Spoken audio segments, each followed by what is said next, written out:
Hello everyone! It's our second day diri sa Luzon and today mga tuta sa Rizal. Woo! First stop nga mong giatuan diri sa Rizal kay kaning overlooking nga makita nimo ang tibuok tawag gani Manila sa city, okay? Kung dito po daw ka sa Pikas mo dungoy Laguna makita.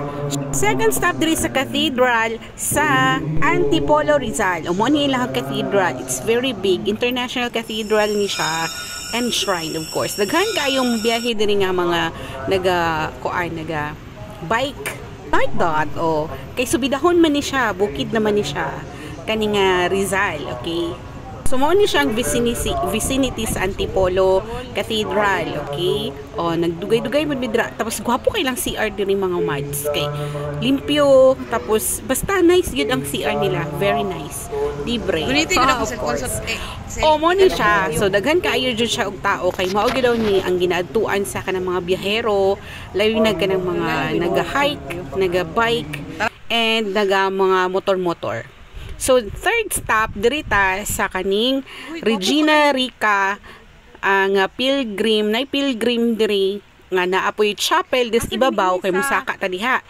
And of course, naapoy simbahan or church sa baba kay nag-attend pud mi og misa nga sabayan ni Father. So, gora ta sa taas.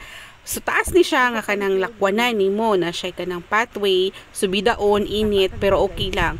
So, kanang ribulto dira, dako kayo na siya sa baba na chapel. Okay, manaka punta dito later. So, tara.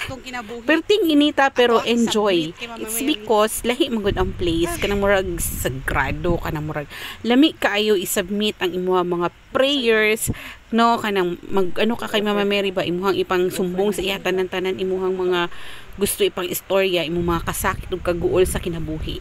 So niabot mi diri sa taas, sanawa guys, daghan kaayo dira og kanang mga turista, daghan kaayo mga nagsuroy, daghan kaayo og kanang mga tao nga gusto pud mag-pray.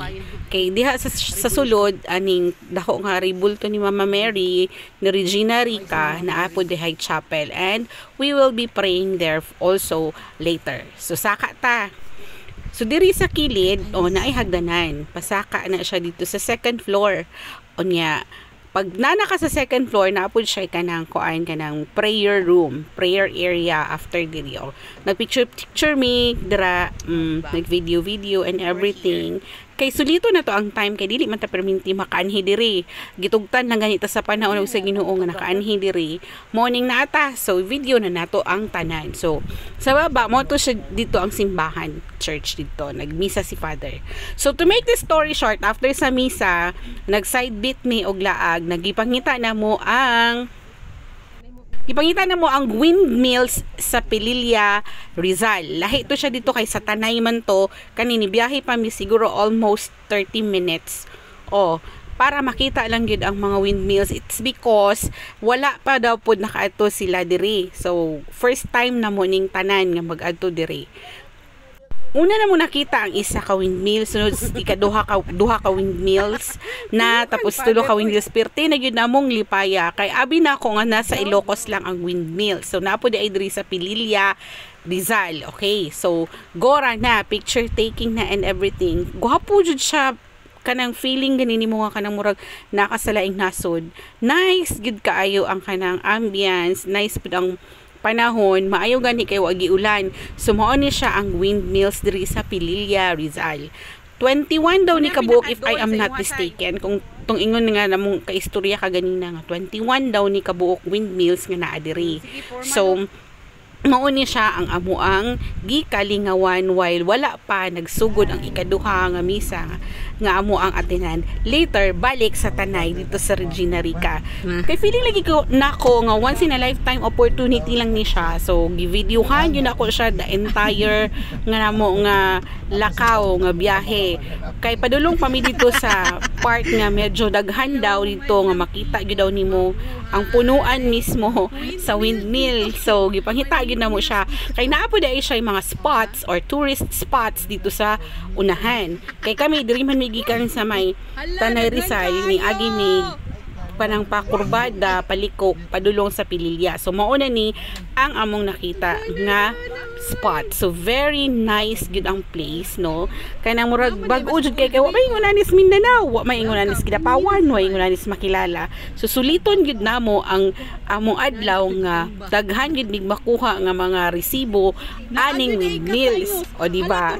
Feeling pud kayo na ako nga nako sa Ilocos. Char lang, pero nice gud kayo ang ambience ug ang place. Ngayon ani di I know, ngayon ani di ang itsura sa windmills. Nasa picture lang makita, sa libro lang makita. Ug kato pa jung naa sa Ilocos, di ba? So naa po di ay diri sa Rizal, diri sa Pililya, Rizal. Nice kaayo jud siya, as in nalingaw gyud kaayo mi, kay wala man gud mag-expect nga moabot mi diri nga place, kay unexpected lang gyud siya nga lakaw nga wa gyud namo planuha nga naa di ay windmills diri. So kanina pud nga time nga sa among igagaw nakabalo og si father nga kauban namo nga naa jud ay diri ang agianan para lang jud makita ang punuan jud mismo sa mga windmills. So kani nga lakaw is ano gini kanang God's timing, kay iya jud ming gitugutan nga makaabot diri nga wa damha, o di ba? So kanang anino dira nagatituyok, o mo na siya windmill nga naa punuan gyud kaayo mi. Dito pud mi nangaon kay na may murag restaurant nga kan-anan gamay, so dito mi nangaon. So mao ni siya ang porma sa isa ka buo nga windmill, mga Mars. Nice kaayo gyud siya, as in kanang dabaguhan jud ko mo nang pertichong na kong happy ha.